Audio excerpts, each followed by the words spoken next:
Depuis début novembre, le gouvernement égyptien s'emploie à conduire des mesures qui sont exigées par le Fonds monétaire international en contrepartie d'un crédit de 12 milliards de dollars.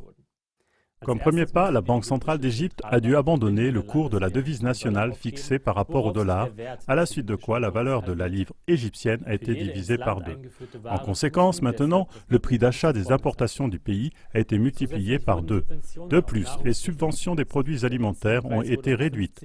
Le prix de l'essence a été augmenté de 50%. Et le prix du mazout de 30%. Dorénavant, le taux d'inflation annuel en Égypte est de 16%, le pouvoir d'achat a plongé et 40% de la population vit juste au niveau du seuil de pauvreté. Pour remplir les critères du FMI, il faut encore privatiser des biens de l'État et introduire la taxe sur la valeur ajoutée. Ces exigences vont conduire à un appauvrissement supplémentaire de la population. Dans le cas de l'Égypte, le FMI révèle encore la vraie nature de loup féroce des stratèges de la finance internationale. Un loup féroce sans compassion pour les souffrances du peuple. Et voici la morale de l'histoire. Tous méfaits éclatent au grand jour. Et n'hésitez pas à propager cette émission.